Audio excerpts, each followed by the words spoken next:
เมื่อสุงค่า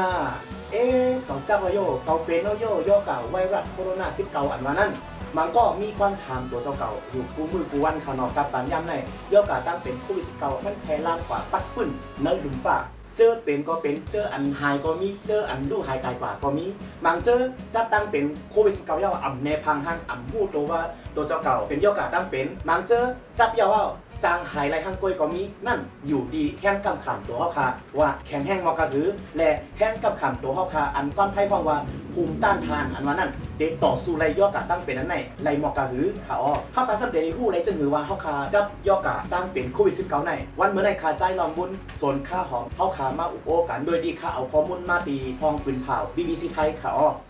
ตอนด้านก็ย้อนรัดไว้ว่าห้องการฝ่ายป้าอยู่ลีก็รับออกมาค่ะเนาะว่าสังว่าพี่น้องค่ะเจออันเนพางห้างมีลมไข้ลมหนาวสังในก็ไปโดกว่ากดแจ็บด้วยย่อกาตั้งเป็นโควิด19ในก็ไรคะสังว่าเข้าคากากดแจ็บด้วยไว้หนาในก็เพราะว่าตั้งเป็นแล้วตัวนักที่เขาค่ะมันตึกแห้งหนาในก็มันกดหญ้าไรมันกว่าแจ็บหันไรค่ะเนาะอันนี้มันก็ติเฮ็ดให้เขาค่ะออกกว่าหาได้ก็ได้แสมาหาลูกหาเมหาปอหาเมหาปียน้องก็เปิดยุ่งยำตัวเจ้าเก่าว่ากากดแจ็บมาย่อมีตั้งเป็นอะไรในจังเฮ็ดให้ตั้งเป็นอันเฮาคามีอยู่ในตัวนั้นแพร่ล่างกว่าแข่งเขาเมื่อนักต่อเมื่อไกลว่าตั้งเป็นย่อกาโควิด19ได้มันก็สังวัดจับย่อไหนมันมีผังหางมันแนผังหางค่ะมีลมไข้มีลมหนาวสังก็เปิดแห้งกำขำโตเผอมันนั่นมันเหมือนกันค่ะเนาะสังว่าแห้งกำขำโตเข้าคาแข็งแห้งหลีในก็ต่อสู้ไรไวรัสตัวในไรหลีในก็เข้าคาเต็มมีผังหางสังค่ะ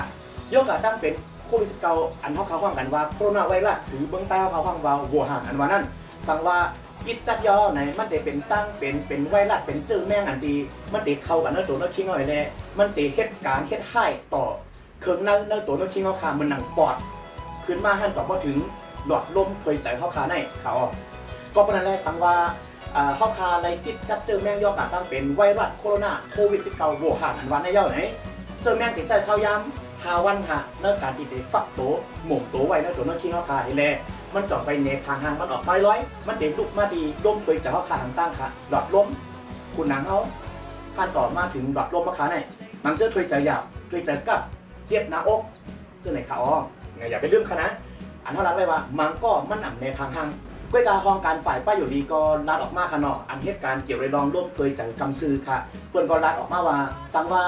ผู้เลยก็เลยอันที่จับเจอแมงตัวนายาวไหนภายใน5 วันมันเป็นในพังหางมากอีกค่ะเหมือนหนังคู่หนังเขาคาลองสุดโหนเขาคาในเขาเต็มหูอายตัวอย่างมันเหมือนหนังเขาคาสายคนโหดกูวันเขาสายคนโหดกูวันในเขาคาเต็มได้ยินน้ำยาอันเขาขามาสายคนโหดเขากินเขาย่างมีสังกอเขาเต็มหูว่ามันหวานมันเจ็ม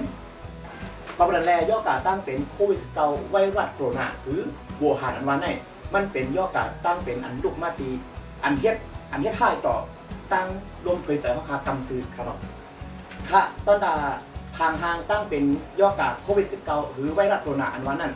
มันมี2คอใหญ่ๆค่ะเนาะ1ไอแห้ง2มีลมหนาว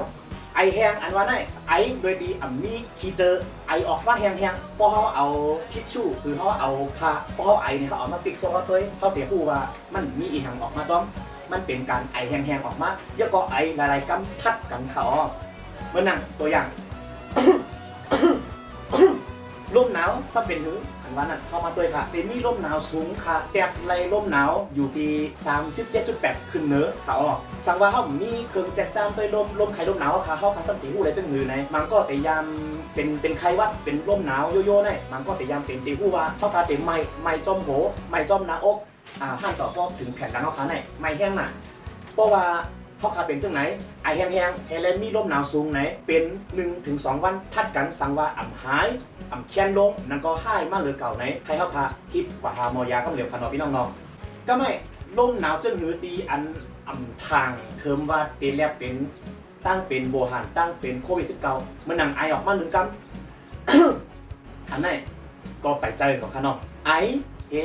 ขี้จามแล้วก็โหขึ้นหัวไข้ขี้มุกไหลขี้มุกย่อยจะได้อย่าไปถามเคิมว่าเป็นย่อกาตั้งเป็นโควิดขนอกมันตีแลบเป็นไข้วัดธรรมดาไว้เป็นลมหนาวเป็นวัดธรรมดาไว้ก็จำเป็นไรคะเจอแมงโควิด19ในสังว่ามันไรจับตีปอดเย่าไหนมันตีไข้แห้งที่เด็กค่ะพี่น้องค่ะเฮ็ดให้เขาค่ะเจ็บหน้าอกเคยเจออยากเคยเจอกับ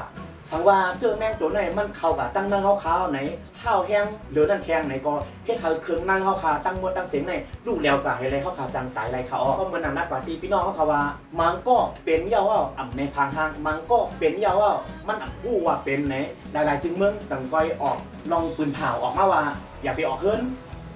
เฮากึดยั่งเนื้อการที่เขาคาเด็กกว่าตีก้นตั้งน้ำกึดยั่งลองเทกับกินเหล้ากุ้มกันตั้งลงตรงจึงอะไรจึงเมื่อก็ออกมาตรการว่า social distancing ซึ่งคือคาลาเนี่ยพอเขาคาอยู่เนื้อเฮิรนอยู่ที่อองเฮิรนเผาเฮิรนมันเงื่องแวลองอันที่เด็กกว่าตีก้นน้ำเงื่องแวที่เด็กกว่ากินเหล้ากุ้มกันเงื่องแวอันที่เด็กกว่าตั้งนอกโดยตีมีความจำเป็นที่สังเนี่ยเมื่อนั้นเขาคาเหตุการณ์ก็เขาคาก็เหตุการณ์ที่เฮิรนเหตุการณ์ในออนไลน์เอาซึ่งไหนคะอ๋ออันไหนมันเป็นลอกไล่ตีเขาคาตีกึดยั่งไรลองแพร่ล่ามยอกะกึดยั่งไรตั้งเปลี่ยนยอกะอันนั้นเขามาตีเฮิรนนี่แหละเอามาจับคนมาขอนะเฮิรนเนาะค่ะทางลองนึงค่ะสังว่าพี่น้องเขา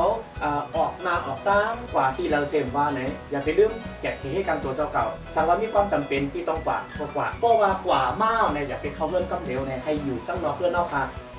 จอมหนังปักเปิงเนื้อเนื้อวันเนาะค่ะตั้งวางไว้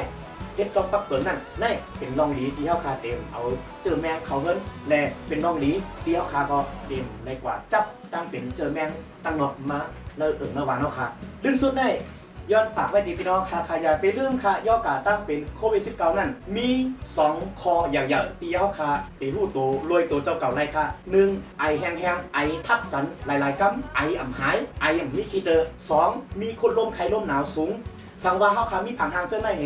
เป็นมาเนื้อเข้าดัง 2-3 วันอ่ำหายข้าวแห้งมาติ๊กๆไหนให้กว่าหาหม